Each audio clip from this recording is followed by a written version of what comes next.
here with Miracle Williams. She's running for Troup County School Board. Thank you for being with us today. Thank you for having me. Yes. Thank you. I'd like you to tell us a little bit about yourself. Well, again, I'm Miracle Williams. I am from Troup County. I was born and raised here. I was raised in a small community on the outskirts of West Point called New Harmony.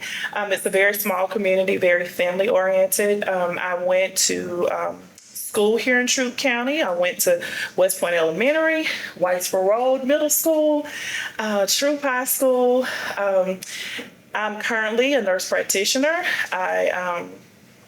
I'm a clinical coordinator or director at a small nonprofit hospice company. Okay. I'm married. We'll have been married 20 years in October, and I have 2 children. Okay, wonderful. Yeah.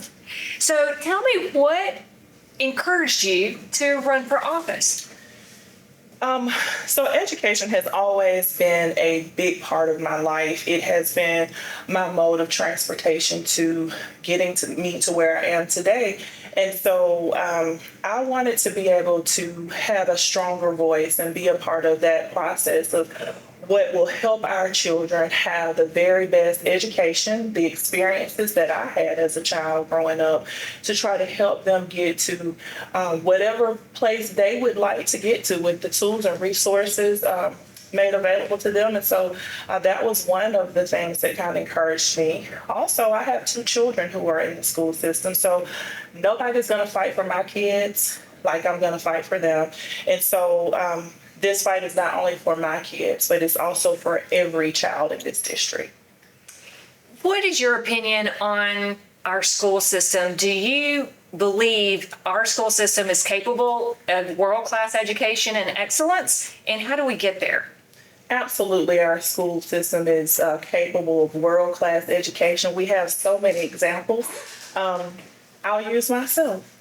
I'm a world-class example. I came from a single-parent home. My mom had 4 kids. She worked extremely hard to help give us the best education that we needed. I'm not a graduate of an Ivy League school, but I am a graduate of Auburn. War Eagle. So I believe that our school system has produced some of the most successful people in the world: doctors, lawyers, teachers, business owners. And so I think that we have the ability to do that. How do we challenge each student and give them the drive like you had? What was the difference that got you to where you're at now? And how do you instill that in our youth? I think there are a lot of pieces that have to come together in order for our children to be successful. Number one, I think that parent involvement and engagement is important. Even though my mom was a single parent and worked very hard, she was very involved in our life. She knew where we were. She knew what we were doing. She allowed us to participate in extracurricular activities. She made sure that our homework was done. She communicated with our teachers.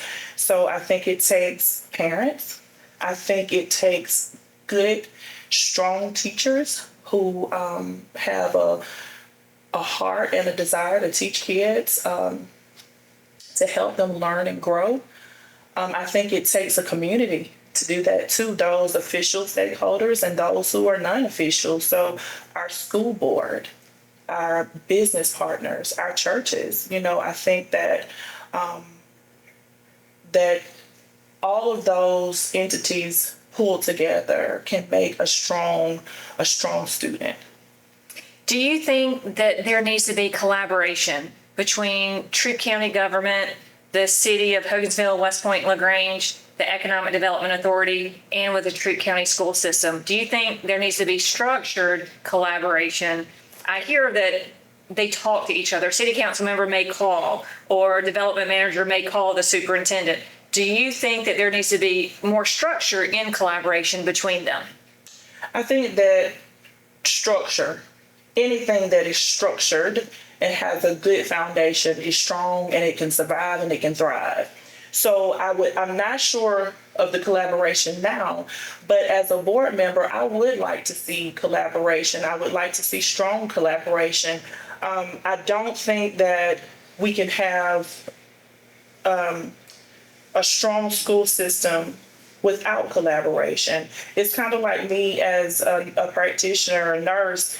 It takes me, the provider, it takes nurses, it takes doctors, the dietitian, it takes chaplains and social workers to take care of the whole patient. So if we want to take care of the whole student, then as a community, we have to come together to take care of them. What do you think needs to be done to help challenge each student? We have students that learn differently, some that want to be in school, some that don't want to be in school. How do we create an environment that challenges all students? I think that each student, I won't say each student because we have a school system of a little bit over 12,000 students. Right. So I do think that we need to dive into individualized plans for our students. And I know that there's something called an IEP for those students who are gifted and maybe have learned differently. So there is a plan, a written, structured plan for them. And I think that's something that we should dive into about treating our students as to the best of our ability as individuals. We have to determine how they learn. I need all of them. I need to see it. I need to hear it. I need to be able to write it in order to understand it. Some children need to get up and move around. Well, maybe the traditional desk is not for them. Maybe you need to have a cocktail desk and maybe a bouncy ball and maybe some sofas. I would like to see that kind of stuff and implement it in every classroom. It's not what we're used to seeing.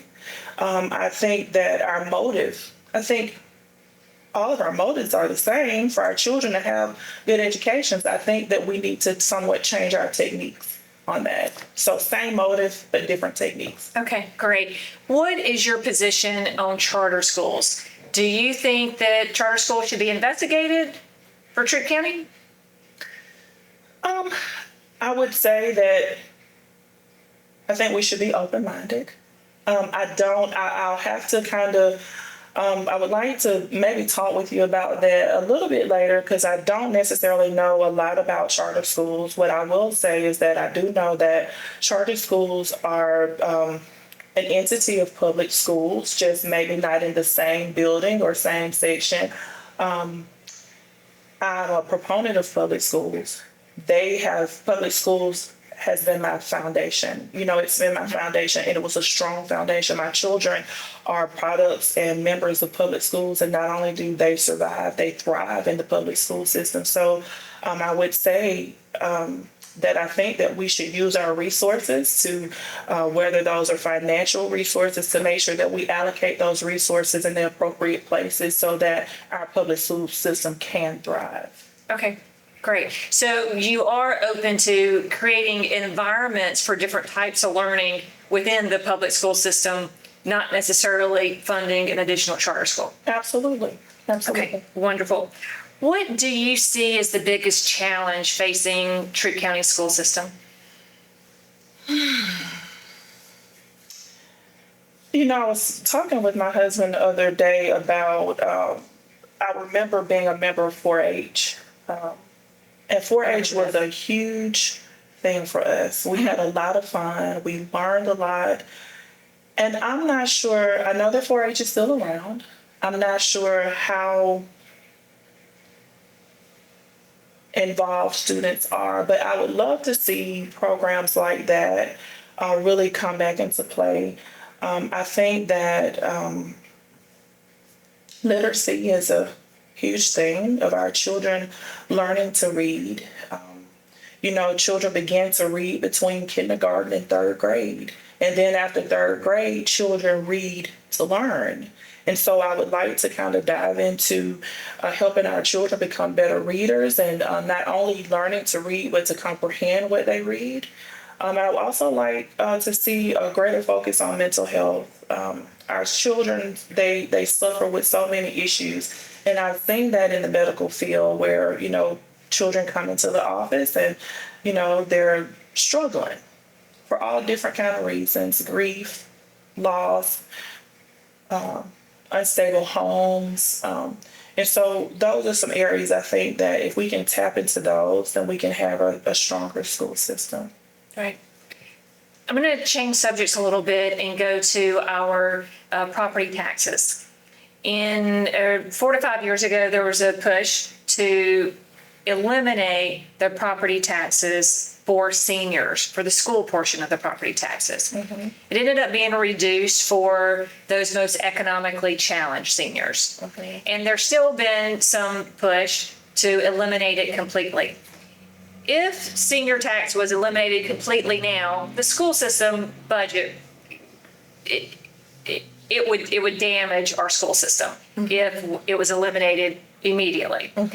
Do you support a plan to try to eliminate senior taxes for the school portion in the future? Or do you think that it's the responsibility of everyone that can afford to pay taxes? Nobody wants to pay taxes, but do you believe it's the responsibility for everyone to contribute to the youth in our school system? So I'll say this about that issue.